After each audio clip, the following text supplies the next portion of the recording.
राजस्थान 2004 की बात करते हैं। 5 क्वेश्चन जो राजस्थान की हिस्ट्री, ज्योग्राफी और कल्चर से संबंधित आते हैं। पहला क्वेश्चन है कि आमेर के कच्छावा शासकों को किस शिलालेख में रघुवंश तिलक पुकारा गया है? तो किस शिलालेख में पुकारा गया है मेरे दोस्तों? इसका जवाब हो जाएगा आमेर शिलालेख। इसका जवाब क्या हो जाएगा? आमेर शिलालेख। हाँ जी मेरे दोस्तों, इसका जवाब हो जाएगा आमेर शिलालेख। और इस आमेर शिलालेख की यदि हम बात करें भाई, ये जो आमेर शिलालेख है मेरे दोस्तों, ये है कब का?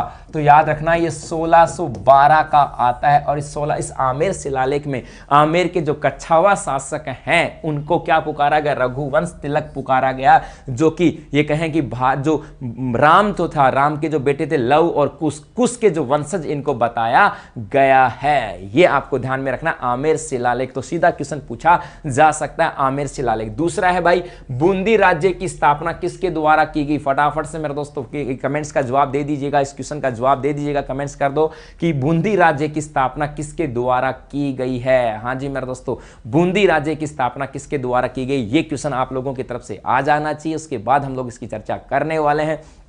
हाँ अमनदीप सिंह जी, कुछ समय ऐसा होता है कि जहां हम लोग इस क्लास के अंदर थोड़ा सा समय पे ध्यान रखना होता है, इसके अकॉर्डिंग हमें चलना होता है। ठीक है, अब बता दो भाई यहां से देव सिंह हाड़ा, क्या बात है, जवाब आ गया देव सिंह हाड़ा। हाँ जी मेरे दोस्तों, बूंदा मीना, कई जगह देव सिंह हाड़ा का नाम आता है, कई जगह बूंदा मीना का भी नाम आता है, दोनों नाम आते हैं। तो लेकिन याद रखना मेरे दोस्तों, यहां से क्या हुआ था, यदि बात करें किसकी बात करते हैं, हम बात करते हैं मेरे दोस्तों 1242 की। इस 1242 के अंदर ऐसा कहा जाता है कि 1242 के अंदर हाड़ा वंश की बात करें, हाड़ा जो वंश आता है, इस हाड़ा वंश के मेरे दोस्तों शासक थे जिनका नाम क्या आता है? राव देवा। क्या नाम आता है मेरे दोस्तों? राव देवा आता है। और इस राव देवा के द्वारा इस क्षेत्र को मेणाओं से जीता गया था। और मेणाओं से जीत करके किसकी स्थापना की थी? इस बूंदी राज्य की स्थापना की थी। हाँ जी मेरे दोस्तों, ये कहा जाता है। और कई जगह आ जाता है बूंदा मीना का भी नाम आता है, लेकिन ज्यादातर नाम जो है ये राव देवा मिलता है कि हाड़ा वंश के शासक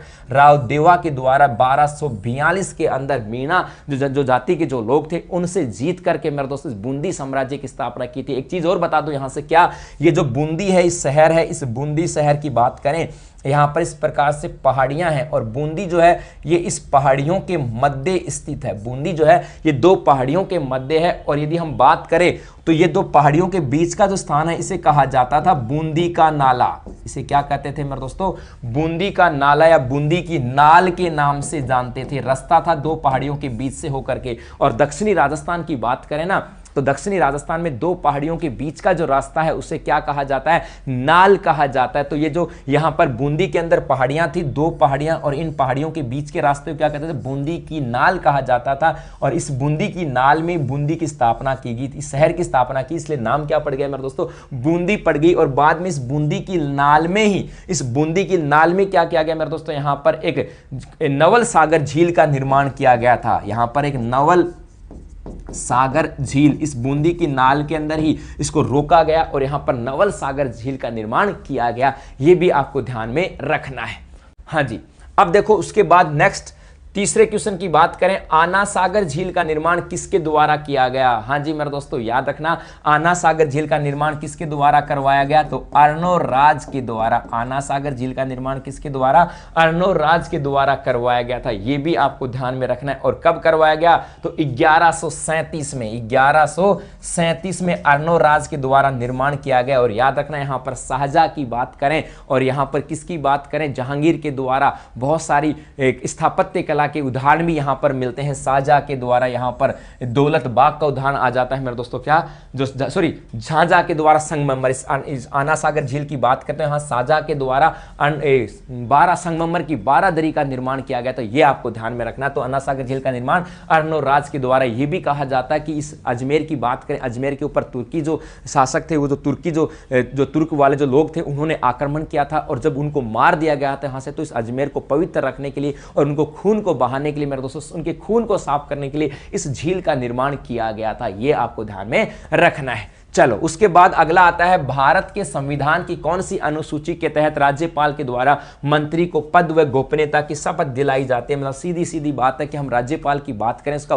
राज्यपाल के कार्य क्या आते हैं, तो ये राज्यपाल मुख्यमंत्री और जो मंत्री होते हैं उनको पद की शपथ दिलाते हैं, ये तो आपको पता होगा। अब क्वेश्चन पूछ लिया कि राज्यपाल के कार्य से पूछ लो, चाहे सीधा सीधा पूछा जा सकता है राज्यपाल के कार्यों का संबंध पूछा जाए कि भाई राज्यपाल के कार्य की किस, या राज्यपाल का संबंध किस अनुसूची में आता है, राज्यपाल का संबंध किस अनुसूची में आता है, तो इसका जवाब हो जाएगा अनुसूची 3। इसका जवाब क्या हो जाएगा मेरे दोस्तों, अनुसूची 3 में इनका संबंध आता है। देखो क्वेश्चन की भाषा कैसा था, एक क्वेश्चन तो राज्यपाल के कार्य आ गए, दूसरा इसका उल्लेख किस अनुसूची में आता है, तो जवाब क्या हो जाएगा, अनुसूची 3 के अंदर आता है मेरे दोस्तों। और उसके बाद पांचवा क्वेश्चन आता है, राजस्थान के किस जिले में पाबूजी का जन्म स्थल है। हाँ जी मेरे दोस्तों, राजस्थान के किस जिले में पाबूजी का जन्म स्थल आता है। तो देखो यहां से पाबूजी की बात करें, पहले पाबूजी की बात करें तो इनको ऊंटों का देवता कहा जाता है। क्या कहते हैं इनको, ऊंटों का देवता। ऐसा क्यों कहा जाता है कि जब ऊंटों के सर्रा नामक रोग होता है, और जब सर्रा नामक रोग होता है तो ऊंटों उसको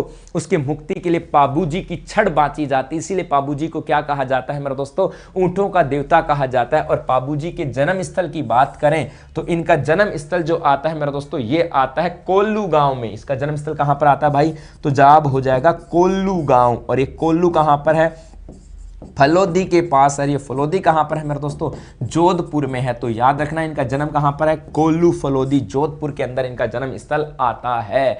एक और याद रखना मेरे दोस्तों, यहां से क्या, यहां से इसी कोल्लू गांव में पाबूजी का पनोरमा भी है। ऐसा भी क्वेश्चन आ जाए कि पाबूजी का पनोरमा कहां पर है, तो पाबूजी का पनोरमा कहां पर है मेरे दोस्तों, इसी कोल्लू गांव के अंदर पाबूजी का पनोरमा है, जोधपुर के अंदर ही। ये भी आपको ध्यान में रखना है। तो इतनी सारी बातें थी, और देखो कितने सारे हमने राजस्थान की हिस्ट्री और राजस्थान की ज्योग्राफी और पॉलिटिकल हिस्से को भी और हमने पढ़ने की कोशिश की, और मुझे उम्मीद है कि